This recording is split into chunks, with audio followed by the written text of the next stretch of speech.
গল্পটি খাসা চ্যানেলে আপনাকে আরও একবার সুস্বাগতম। আজ আপনার জন্য নিয়ে এসেছি শ্রী কল্লোল লাহিড়ীর লেখা ইন্দুবালা ভাতের হোটেল উপন্যাসের চতুর্থ পর্বের নাম আম তেল। আপনারা যারা বইটি পড়েছেন অথবা এর আগের পর্বগুলো শুনেছেন, যদি না শুনে থাকেন লিঙ্ক নিচে ডেসক্রিপশন বক্সে দেওয়া আছে। আর যারা শুনেছেন তারা তো জানেনই এই বইয়ের প্রত্যেকটা পর্বের নাম একটা খুব চেনা বাঙালি খাবারের নামে। প্রথম পর্ব ছিল কুমড়ো ফুলের বড়া, তারপর বিউলির ডাল, ছ্যাঁচড়া ইত্যাদি পেরিয়ে আমরা আজ এসে পৌঁছিয়েছি আম তেল পর্বে। শুরু করছি আজকের পর্ব আম তেল।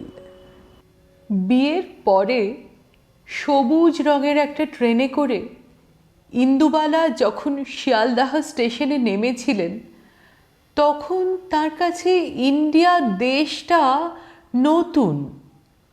খুলনার কলাপোতা গ্রামের বাড়ির উঠোনে নিভু নিভু আঁচের সামনে ঠাম্মা বাবার কাছে শোনা গল্পের সাথে তার ঢের অমিল।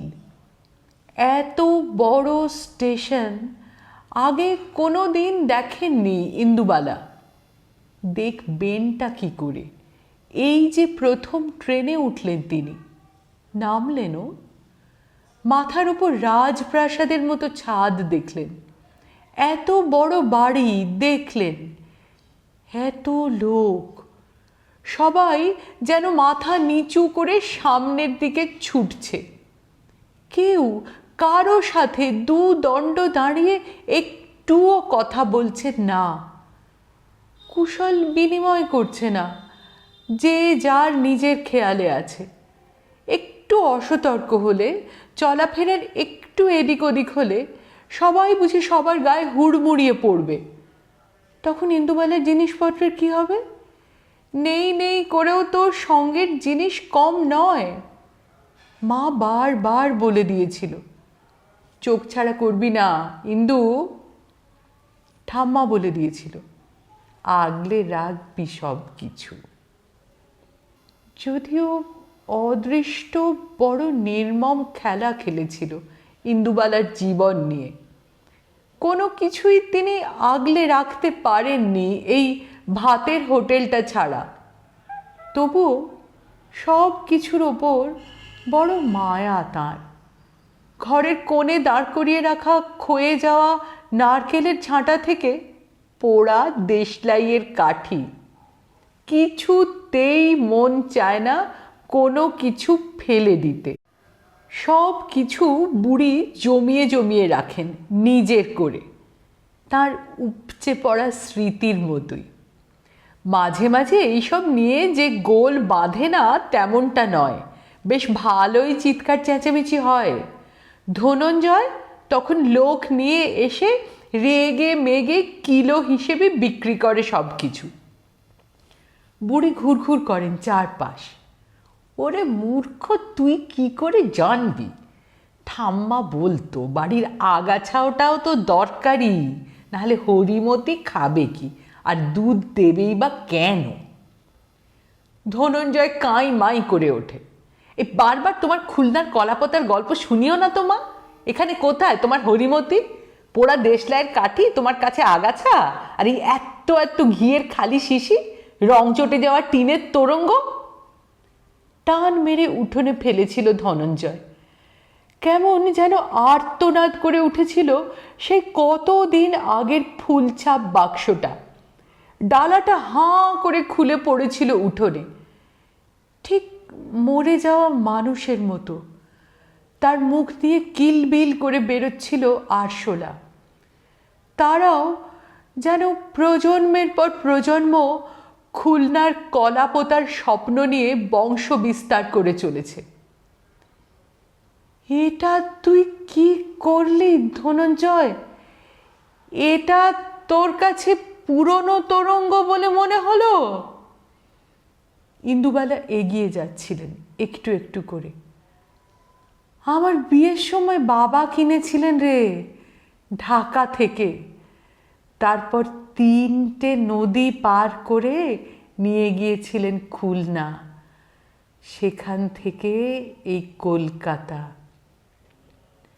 ধনঞ্জয় ক্ষয়ে যাওয়া নারকেল ঝাঁটায় আরশোলা মারতে মারতে বলে, তাহলে বুঝে দেখো ওর জীবন প্রদীপ আর থাকতে পারে? ছ্যাঁত করে বুকে বাজে ধনঞ্জয়ের কথা। তরঙ্গের জীবন প্রদীপ নিভতে পারে, তাহলে ইন্দুবালার নয় কেন? তাঁরও তো কম পথ অতিক্রম করা হলো না। এখনো কোন মায়ায় আটকে আছেন তিনি?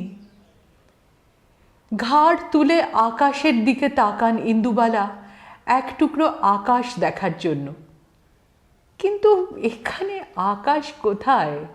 ওই তো চার কোণের চৌখুপ্পি, তার উপরে বাড়ির পেছনের আম গাছটা ঝাঁকড়া হয়ে এসে পড়েছে খানিকটা ভেতরে।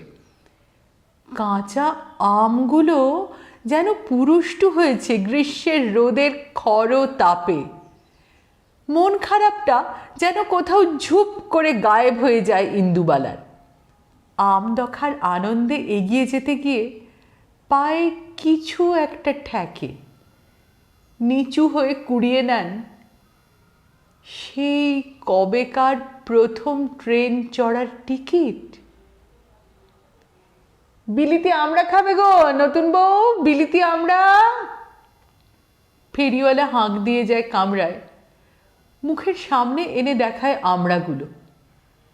ততক্ষণে ইন্দুবালার কপালের চন্দন ফিকে হয়ে গেছে, গলায় রজনীগন্ধার মালা বাসি, চোখের কাজল কিছুটা ধেবড়ে গেছে, বাকিটা রাখা আছে বিস্ময় মাখামাখি হয়ে। মাথা নাড়েন ইন্দুবালা, না তিনি খাবেন না। জানলার দিকে তাকিয়ে ভাবেন, এই ফল আবার কিনে খেতে হয় নাকি? তাদের গ্রামে তো ফেলা ছড়া যায়।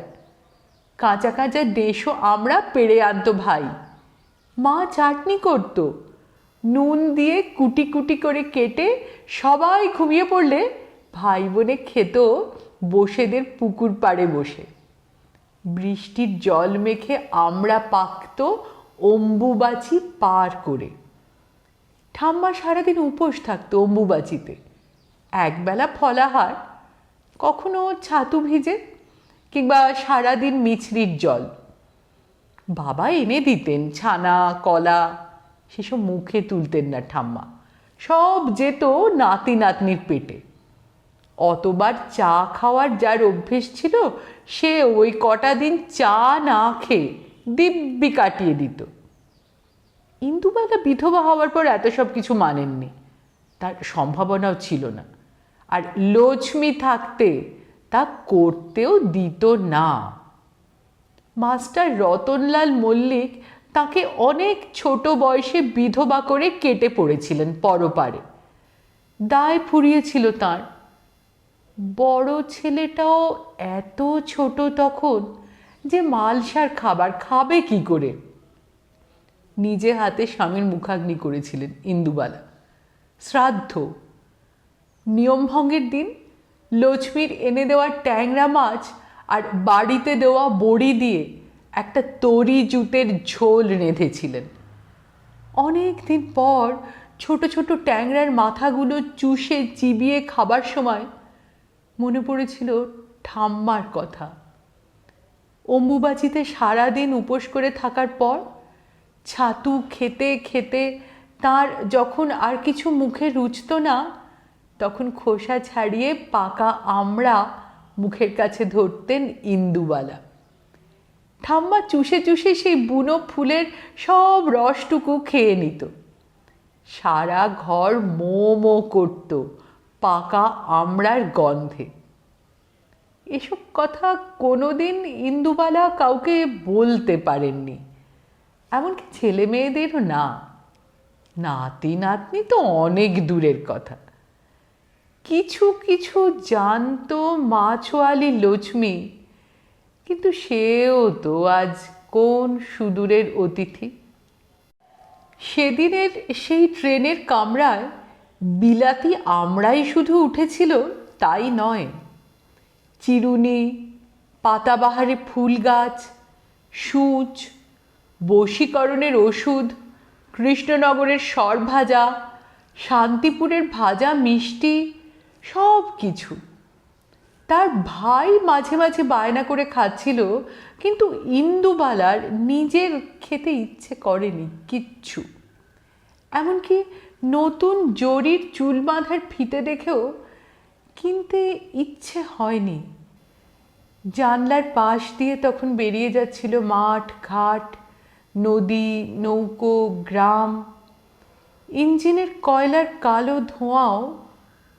চোখ বড় বড় করে দেখছিলেন তার বয়সী মেয়েরা কাজে যাচ্ছে, কলেজে যাচ্ছে। ইন্দুবালা কলেজ যেতে চেয়েছিলেন, পড়তে চেয়েছিলেন, কিন্তু কোথা থেকে যে কি হলো। মনিরুলের সজল কালো চোখ দুটো বাঁধা থাকলো তার অন্তরে। নকশি কাঁথার মাঠের সাজুর মতোই তাকে সব স্মৃতি উপড়ে নিয়ে চলে আসতে হলো এপারে। রূপাই থেকে গেল অনেক দিনের পুরনো অতীত হয়ে। ট্রেনটা জোরে ঝাঁকুনি দিয়ে দাঁড়িয়ে গেল কোনো একটা স্টেশনে। কান ফাটানো আওয়াজ শোনা গেল বন্দুকের। ঝুপঝুপ করে ট্রেনের জানলা পড়তে শুরু করলো। একদল ছেলে মেয়েকে ছত্রভঙ্গ করতে পুলিশ লাঠি চালালো, কাঁদানে গ্যাস ছুঁড়ল। মাস্টার রতনলাল মল্লিকের ঘুম ভেঙে গেল। তিনি বিরক্ত হয়ে ইন্দুবালার সামনের জানলা ফেলে দিলেন।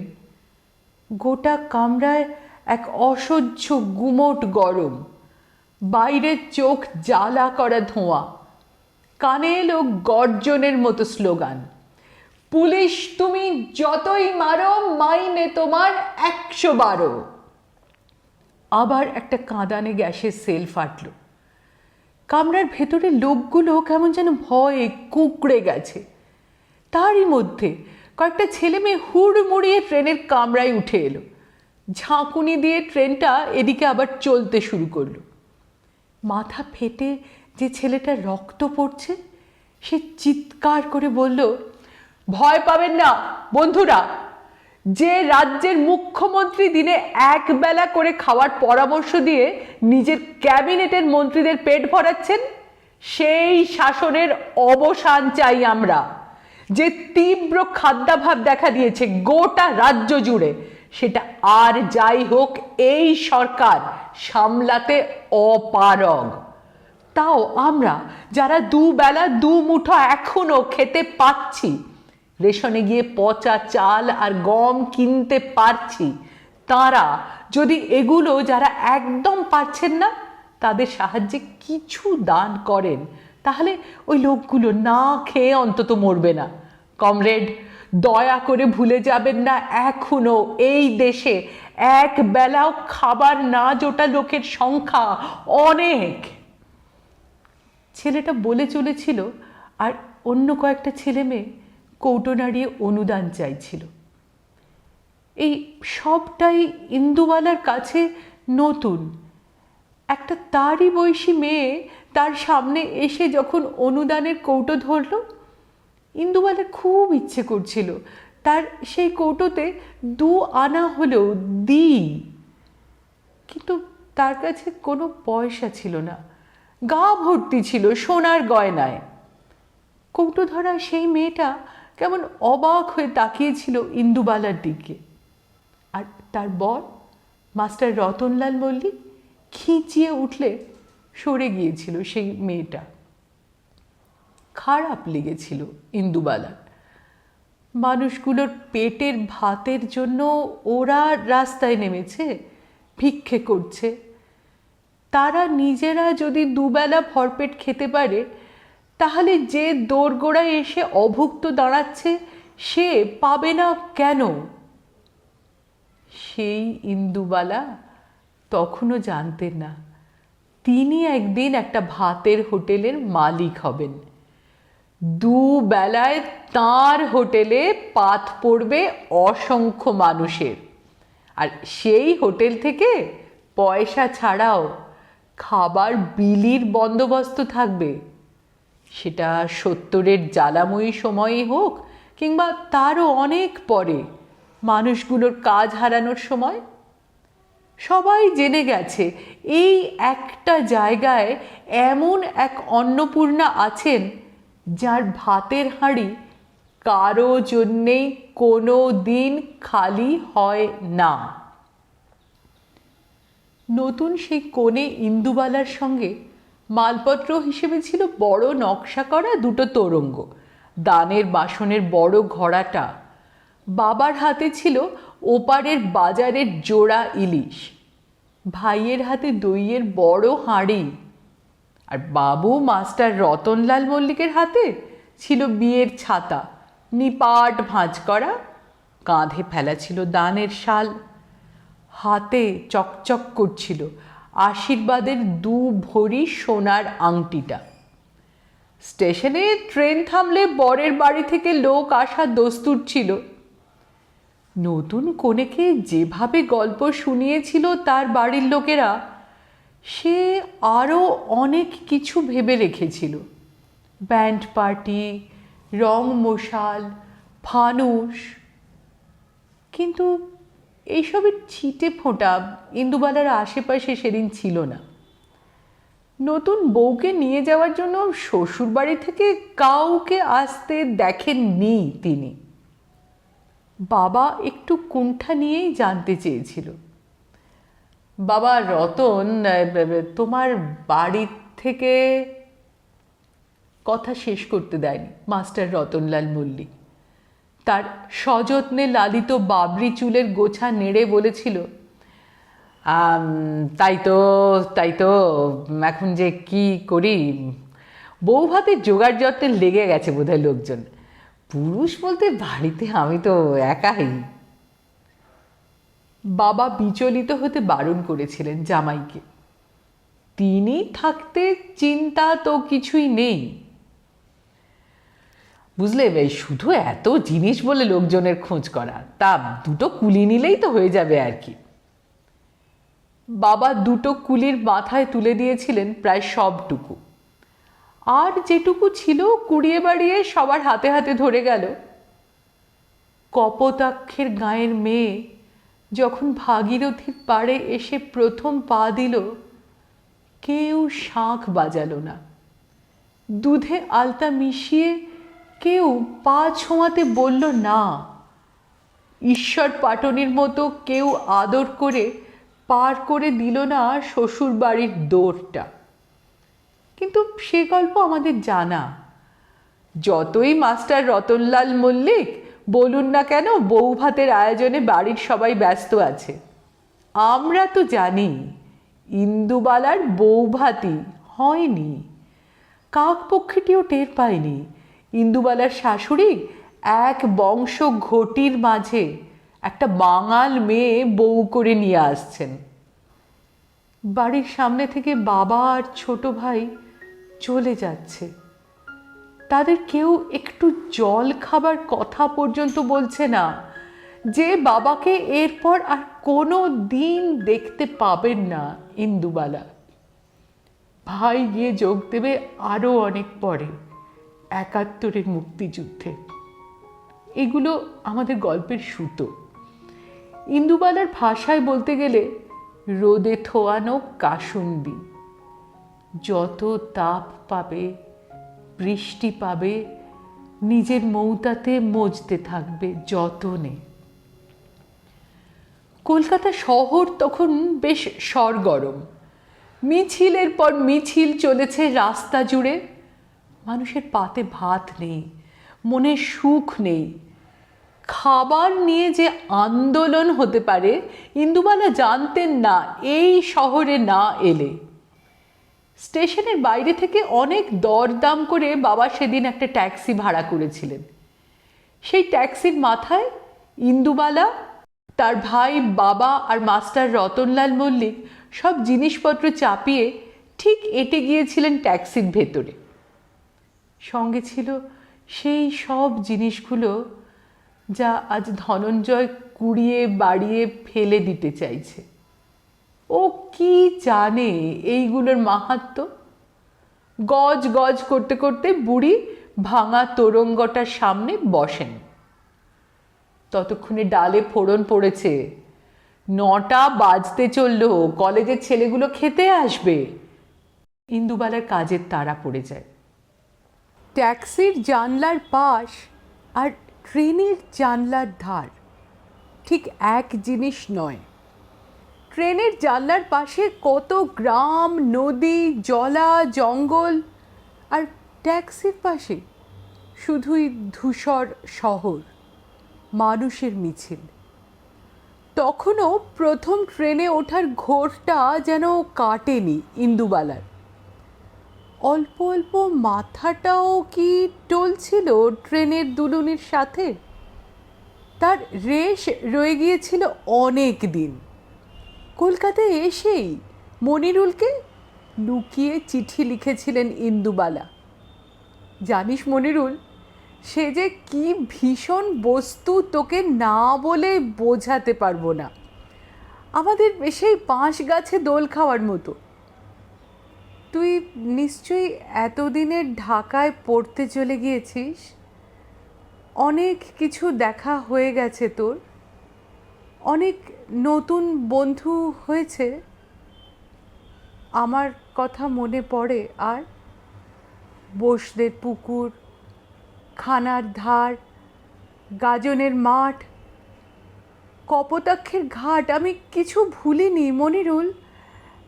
এখনো কি নানি সন্ধে হলে বিষাদ সিন্ধু পড়েন? তুই কি এখনো রাতের আঁধারে বাঁশি বাজাস, লণ্ঠনের আলোয় পড়িস নকশি কাঁঠার মাত? ঢাকাতে কি তোর সাথে দেখা হলো আমাদের প্রিয় কবি জসিমউদ্দিনের? আমার যে সব কথা, সব কিছু বড্ড জানতে ইচ্ছে করছে মনিরুল। আমি যে তোকে... এরপর আর লেখা এগোতে পারেননি ইন্দুবালা।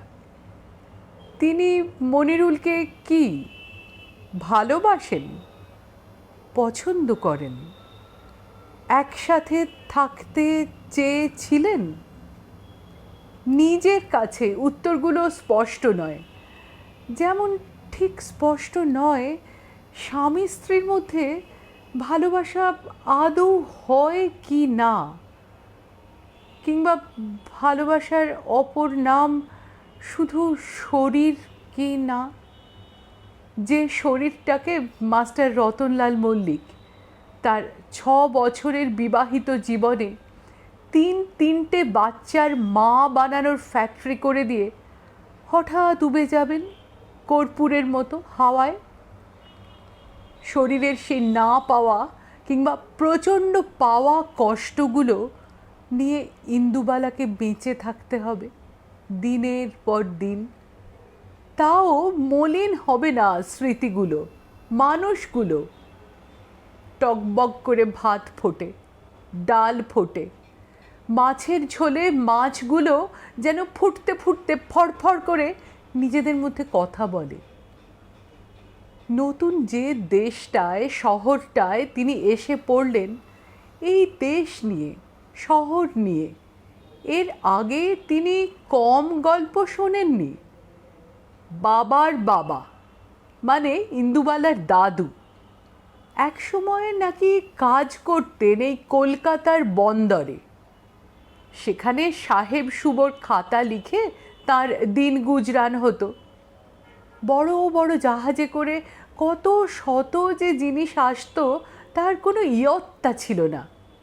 মেম সাহেবের ছোট্ট চিরুনি থেকে বেলজিয়াম কাঁচের আয়না, ইন্দুবালার গ্রামের বাড়িতে ঠাকুর দেবতার যা মূর্তি ছিল, লক্ষ্মী থেকে শুরু করে শিব, সব কিছু তার দাদুর আনা। জার্মান চিনেমাটিতে বানানো সব হিন্দু দেবদেবীর মূর্তি কলকাতার বড়লোক বাড়িতে ছেলে মেয়েদের খেলার জন্য বিদেশ থেকে আনাতেন বাড়ির লোকেরা। অনেক সময় বিয়ের তত্ত্ব যেত, পুতুলগুলোর তলায় লেখা থাকতো মেড ইন জার্মানি। বেশ নাম ডাক ছিল এই শিল্পের। ঠাম্মার খেলার জন্য দাদু এই সব পুতুল মাঝে মাঝে নিয়ে গেলেও ঠাম্মা সব কিছু সাজিয়ে রাখতো পুজোর ঘরে। লক্ষ্মী, শিব, ব্রহ্মা, বিষ্ণু, মহেশ্বর নিয়ে কেউ খেলে নাকি? শুক্রবার হলেই দাদু বাড়ি ফিরত শিয়ালদাহ স্টেশন হয়ে খুলনায়। একটা সবজেটে ট্রেন দাদুকে নামিয়ে দিত কপোতাক্ষের ওপারে। শনি রবি বাড়ি থেকে আবার সকালের ট্রেন ধরে কলকাতায়। বাবাও দাদুকে অনুসরণ করেছিলেন। দাদুর কাছে কাজ শিখতে শিখতে কলকাতায় পড়াশোনা চালিয়ে যাচ্ছিলেন। হঠাৎ মাঝখান থেকে দেশটা স্বাধীন হলো। শুধু স্বাধীন হলো তাই না, দেশটা দু টুকরো হলো। মনে অনেক কষ্ট আর হতাশা নিয়ে দাদুর সাথে বাবা ফিরে এলেন খুলনার কলাপোতায়। যা টাকা জমিয়েছিলেন দাদু, সেই টাকায় কিছু জমি কিনলেন, একটা টোল খুললেন। সেখানে পড়াতে শুরু করলেন গ্রামের ছেলে মেয়েদের। বাবা জমি জমার কাজ নিয়ে পড়ে থাকলেন। দেশ ভাগ হয়ে যাবার পর দাদুর কলকাতার অনেক বন্ধু বান্ধব তাকে বারবার বলেছিল ইন্ডিয়াতে থেকে যেতে। দাদু রাজি হননি। যে গ্রামের মাটিতে তার বাবা মা পূর্বপুরুষেরা পঞ্চভূতে বিলীন হয়েছেন, সেখানেই তিনিও থাকতে চেয়েছিলেন। তার সেই অবিচল সিদ্ধান্ত থেকে কেউ টলাতে পারেনি। তাহলে যেখানে সবাই রয়ে গেল ওই পাড়ে, সেখানে একমাত্র ইন্দুবালা তাদের পিতৃপুরুষের স্মৃতি তর্পণের জন্য কেন রয়ে গেলেন এ পাড়ে? কেন বাবার মনে হয়েছিল একমাত্র ইন্দুবালাকেই ও পারে পাঠাতে হবে? অনেকের মতো কেন তিনি নিজেও সিদ্ধান্ত নিলেন না এপারে চলে আসা?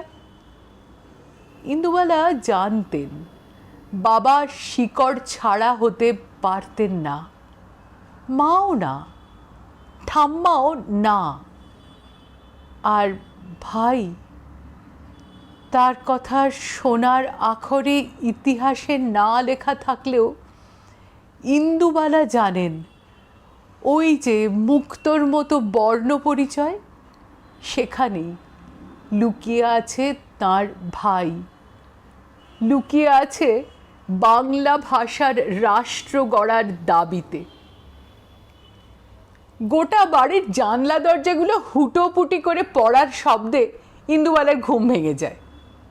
দুপুরের হোটেলের কাজকর্ম শেষ করে তাকে আজকাল একটু গড়িয়ে নিতে হয়, না হলে রাতের দিকে আর উনুনের সামনে দাঁড়াতে পারেন না।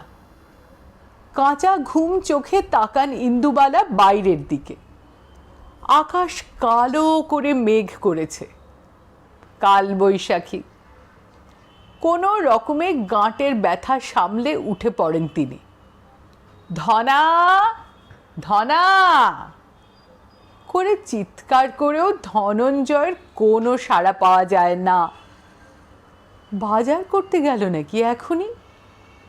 ইন্দুবালা কোনো রকমে ওপরের ঘরের জানলাগুলো বন্ধ করবার চেষ্টা করতে লাগলেন। আর ঠিক তখনই তার নজর গেল উঠোনে। বাগানের গাছটা থেকে টুপ টুপ করে আম পড়ছে ঝড়ে। সেদিনও কি এমন ঝড়টাই হচ্ছিল না? তবে সেটা ছিল ভোর, আর আজ এখন বিকেল। ইন্দুবালা নামতে থাকেন সিঁড়ি দিয়ে ধীরে ধীরে, কিন্তু তার মন যেন ছুটছেন ইন্দুবালা, ছুটছেন তীর বেগে, হাতে লণ্ঠন।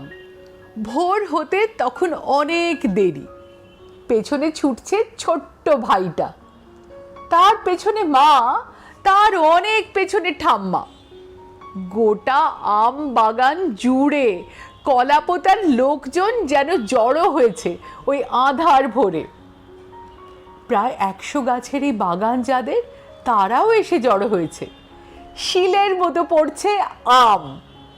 কেউ মারামারি করছে না, রেষারেষি না, সবার কোঁচড় ভরে উঠছে কাঁচা মিঠে ল্যাংড়া বোম্বাই আমে। ঝড়ের সাথে শুরু হচ্ছে বৃষ্টি, কড় কড় করে বাজ পড়ছে। দূরে দাঁড়িয়ে থাকা ভাইটা ঠক ঠক করে কাঁপছে। ছুটে গিয়ে নিজের আঁচলে জড়িয়ে ধরেন ইন্দুবালা। লেবুর পাতায় গরম চা, যা বৃষ্টি চলে যা, লেবুর পাতায় গরম চা। কিন্তু বৃষ্টি থামার নাম নেই। গায়ে যেন বরফ জলের ঠান্ডা। ভাই বোন ঠক ঠক করে কাঁপে।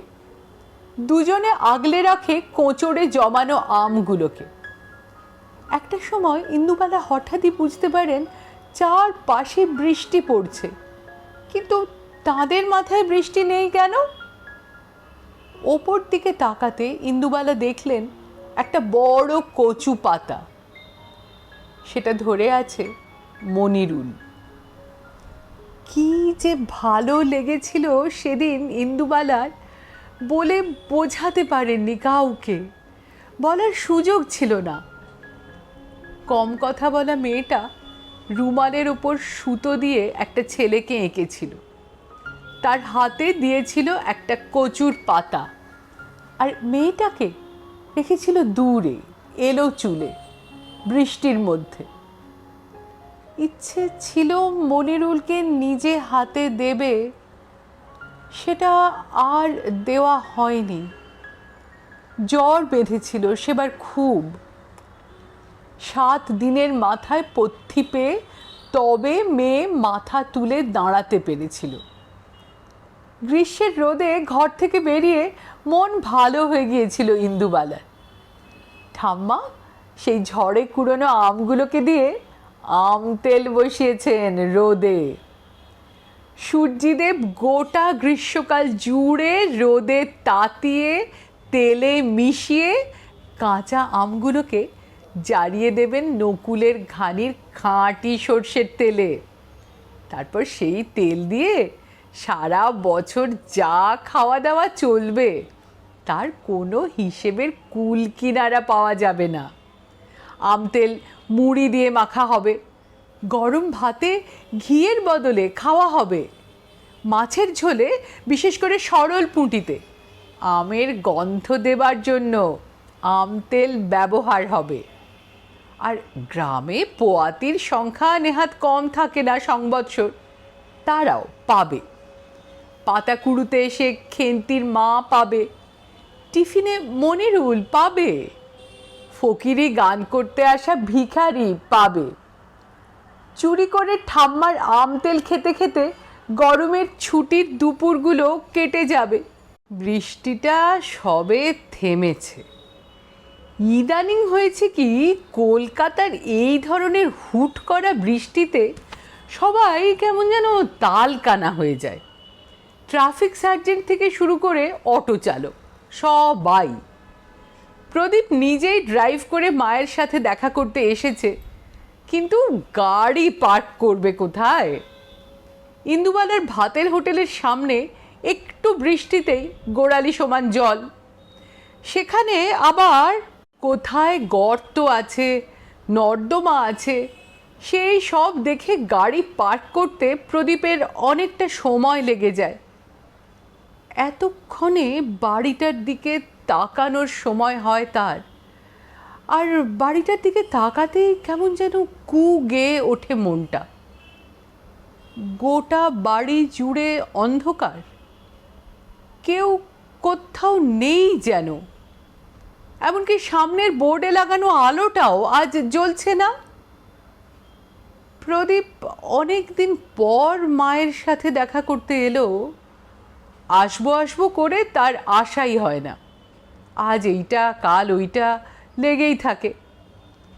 আজকে আসার আরও একটা কারণ হচ্ছে, এইবার পাসপোর্টটা ফার্দার রিনিউ করার আগে সে একবার বাংলাদেশ ট্যুর করতে চায়। একটা প্যাকেজও পাচ্ছে প্রায় কিছু না দিয়েই। ছেলে বুবাই বলল, যাও না ঠাম্মির দেশে, কী সব তোমাদের ওই কলা পোতা ফোতা। আইডিয়াটা খারাপ লাগেনি প্রদীপের। তার বউ সম্পূর্ণও রাজি হয়ে গিয়েছিল। কর্মসূত্রে স্বামীর সাথে তার বাইরের অনেক দেশ ঘোরা, কিন্তু বাংলাদেশ যাওয়া হয়নি। নিজের চোখে হাতে করে একটু ঢাকাই মসলিন দেখে আসার ইচ্ছে আছে তার, সাথে কিছু কেনারও। এবার মা রাজি হলে তাহলে পাসপোর্টের একটা ঝামেলা থাকবে। মায়ের পুরনো পাসপোর্টটা আছে কি না সেটাও দেখা দরকার।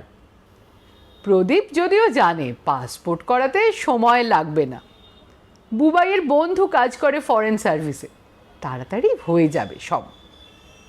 সম্পূর্ণই তাকে ঠেলে পাঠালো কথা তোলবার জন্য একবার। মেজাজ যা মাঝে মাঝে থাকে বুড়ির। বাড়ি থেকে যখন বেরিয়েছিল প্রদীপ, বৃষ্টি ছিল না। এই দিকেই হয়েছে তাহলে এতটা জল। প্রদীপ এগিয়ে গেল ভেতরের দরজার দিকে। সিঁড়ির আলো জ্বালল। বাইরের বারান্দার না, কোথাও কেউ নেই।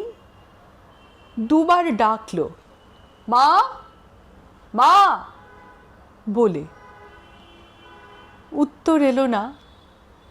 প্রদীপ চিৎকার করে ডাকলো ধনঞ্জয়কে। ধনঞ্জয় নেই। কেমন যেন ভয় পেয়ে গেল প্রদীপ।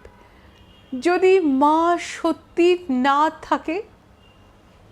এই কথাটা এই প্রথম ভাবলো যেন সিনিয়র সিটিজেন ক্যাটাগরিতে সবে প্রবেশ করতে যাওয়া প্রদীপ। এমনভাবে কোনো দিন এর আগে মনে হয়নি।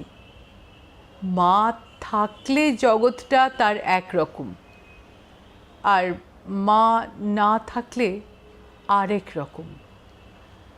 বাবাকে তার খুব ঝাপসা মনে পড়ে। ঘুড়ি ওড়ালে বাবা লাটাই ধরা শেখাতো, ব্যাস ওইটুকুই। তবে তার তো এটাও মনে আছে, ভাই আর বোনের সেটুকুও তো মনে নেই। সবটাই তো তাদের তিনজনের মাকে ঘিরে। একবার কি ফোন করবে তাহলে ভাইকে, খুকুকে? কিন্তু কি বলবে, ছেনুমিত্তির লেনে ইন্দুবালা ভাতের হোটেলে এসে এসেছে, অথচ ইন্দুবালাকে খুঁজে পাচ্ছে না। বাইরের দিকে পাতকোতলায় উঠোনের কাছে এসে আর একবার কাঁপা কাঁপা গলায় ডেকে উঠল প্রদীপ, মা। এবার খুব শান্ত গলায় উত্তর ভেসে এলো, আয়। প্রদীপ তার মায়ের গলা শুনতে পেল, কিন্তু মাকে সে দেখতে পেল না। তখনই মোবাইলে টর্চ জ্বালালো। কোথায় তুমি মা?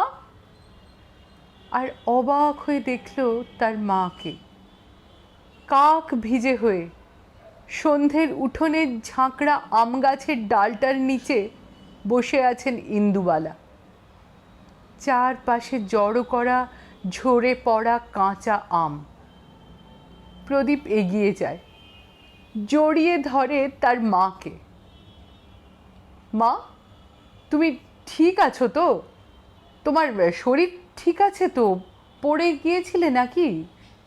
এই বয়সে কেউ এভাবে বৃষ্টির মধ্যে? আমাকে ধরো মা, প্লিজ আমাকে ধরো, শক্ত করে ধরো। ইন্দুবালা ছেলের হাত ধরেন। সেই আধো আলো আধো অন্ধকারে আধুনিক মোবাইলের এলইডি লাইটে ইন্দুবালা বলে ওঠেন, আমাকে একটু তেল কিনে দিবি খোকা? আম তেল বানাবো। এমনটা তো নয় যে ইন্দুবালার তেল কেনবার টাকা নেই। এমনটা নয় যে ইন্দুবালা এইভাবে ছেলেদের কাছে টাকা চান। কোনো দিন কারো কাছে একটা টাকাও হাত পেতে চাননি সেই প্রথম দিন লক্ষ্মী টাকা দিয়ে ভাত খেয়ে যাবার পর থেকে। তারপর থেকে ক্যাশ বাক্স ভর্তি থেকেছে সব সময়। তাই প্রদীপ একটু আশ্চর্য হয়ে গিয়েছিল। তার মনে ভয় ছিল ছোটোখাটো কোনো সেরিব্রাল অ্যাটাক হয়েছে কিনা। ততক্ষণে সারা রাজ্যের বাজার ঘুরে ধনঞ্জয় এসে গিয়েছিল। প্রদীপ একটু দেরি না করে অ্যাম্বুলেন্স ডেকেছিল, সোজা নিয়ে গিয়েছিল হসপিটালে। এমার্জেন্সি ডাক্তার বরং উল্টো কথা শোনালেন প্রদীপকে। আম তেল করবেন বলে তেল কিনে দিতে বলেছেন আর সোজা হসপিটালে নিয়ে চলে এলেন। আচ্ছা ছেলে তো বসেই আপনি। প্রদীপ কিছুতেই বোঝাতে চেষ্টা করলো না এই ইন্দুবালা কী ধরনের মানুষ। বরং ডাক্তার অবাক হয়ে গেলেন। দুবেলা এখনো 300 লোকের রান্না করা, কুটনো কাটা ইন্দুবালা করেন কি করে?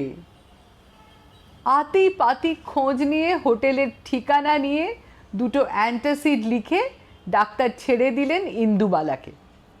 তার সাথে ইন্দুবালা তাকে বলে এলেন সকালে উঠে লেবুর জলের সাথে মধু খাবার নিদান। তাও যে সে মধু নয়, সর্ষে ফুলের মধু। গরম জলের মধ্যে ঘুরবে তার ঝাঁঝ, আপনি আপনি চর্বি যাবে কমে। ইন্দুবালার শরীর যখন বেশ ভালো, তেলের মধ্যে আমগুলো যখন বেশ চুবো চুবো হয়ে ঘুরে বেড়াচ্ছে, প্রদীপ তার বউকে নিয়ে এলো একদিন। সেদিন যে কথাটা পারা হয়নি এবার বলেই ফেললো সাহস করে, যাবে মা আমাদের সাথে বাংলাদেশ? ইন্দুবালা খুব যে একটা গুরুত্বপূর্ণ কাজ করছিলেন তেমনটা নয়, এঁচোড় কাটছিলেন, হাতে তেল মেখে আঠা পেঁচিয়ে পেঁচিয়ে। কুটনোকোটা থেমে গেল তাঁর। বিয়ের পর যখন দেশ থেকে এসেছিলেন তখন সেটা ছিল পূর্ব পাকিস্তান, আর আজ সেটা বাংলাদেশ।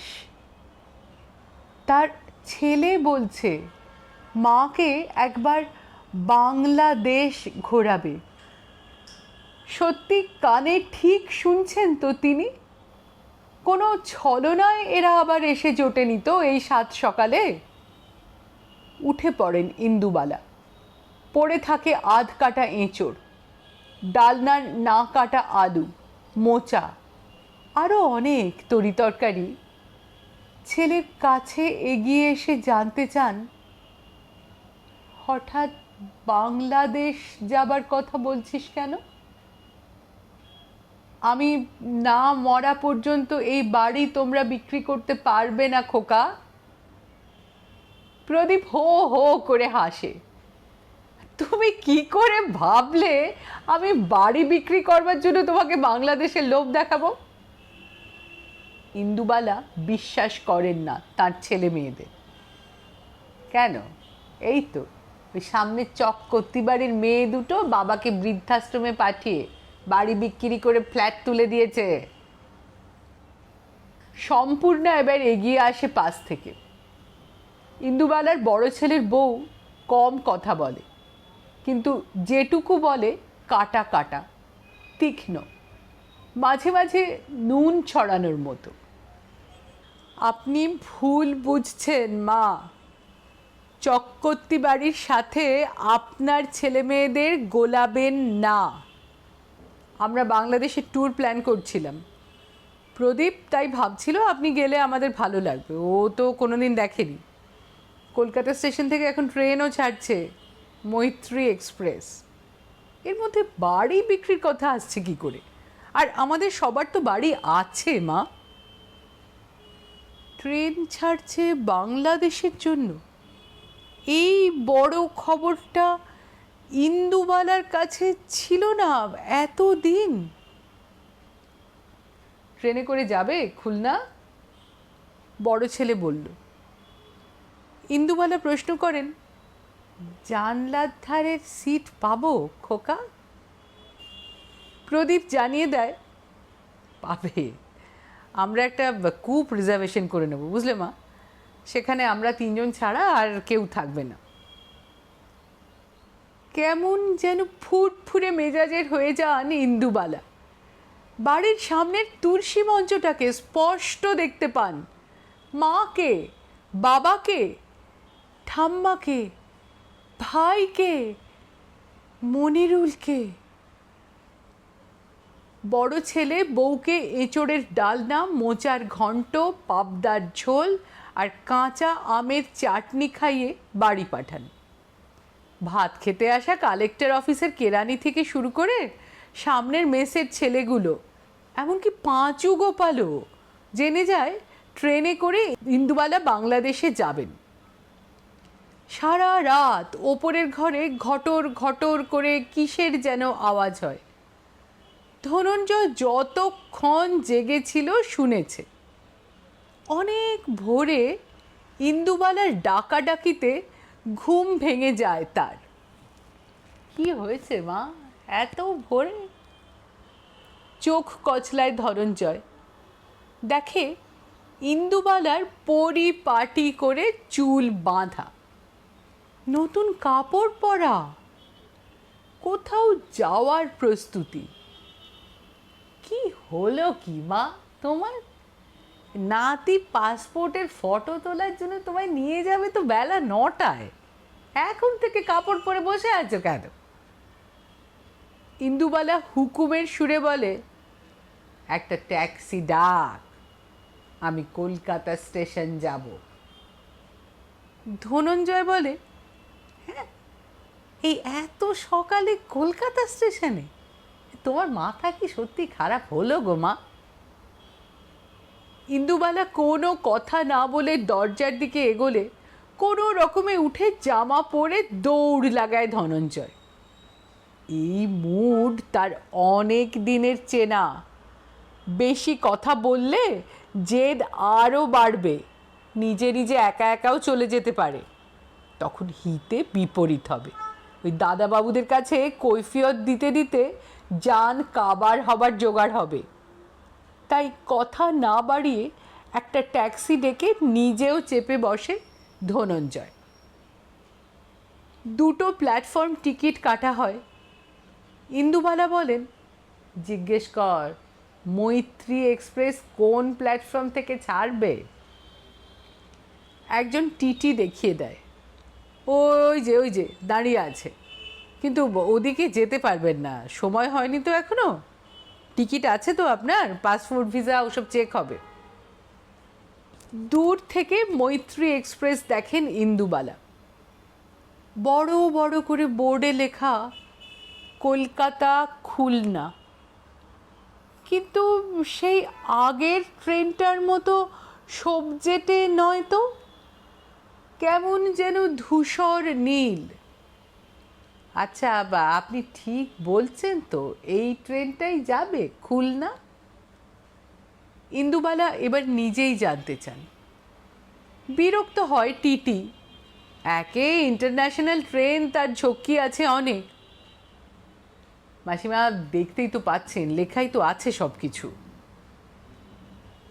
কিন্তু এই ট্রেনের সামনে তো সেই শেষবারের মতো মনিরুলের সঙ্গে দেখা হয়নি ইন্দুবালার। 2 দেশের মধ্যে যখন সব যোগাযোগ বন্ধ, তখন সেই সবজেটে ট্রেনটাই কি একটা থেমে থাকার সময়ের মতো দাঁড়িয়ে থাকতো না শিয়ালদা স্টেশনে? মাঝে মাঝে লক্ষ্মীর সাথে শুধু সেই ট্রেনটাকে দেখবেন বলে চলে আসতেন তো ইন্দুবালা।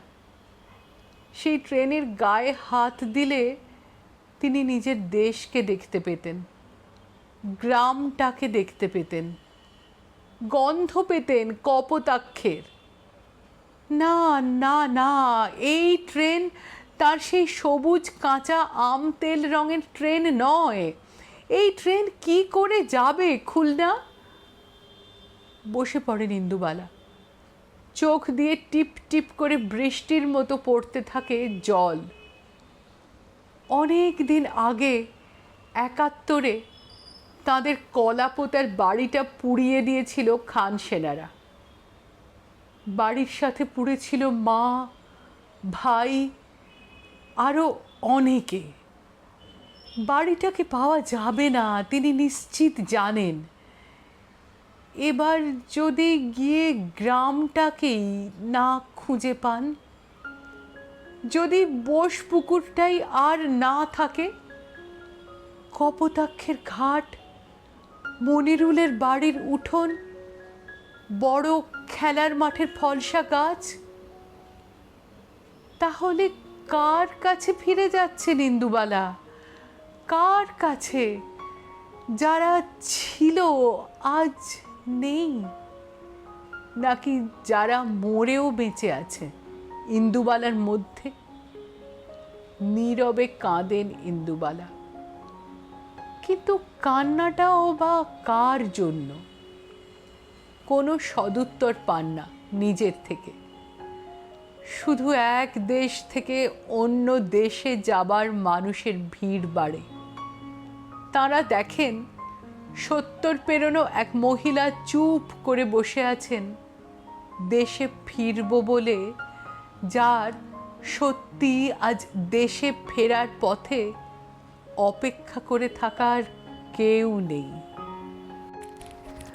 আজকের পর্ব এখানেই শেষ। আপনাদের কেমন লাগলো তা যদি নিচের কমেন্ট বক্সে জানান, আর ভালো লাগলে লাইক করেন ভিডিওটি, তাহলে আমাদের খুব ভালো লাগবে। ধন্যবাদ। আর যদি এখনও সাবস্ক্রাইব না করে থাকেন, দয়া করে সাবস্ক্রিপশন করবেন, অনুরোধ রইল। শিগগিরই আসছি। নমস্কার।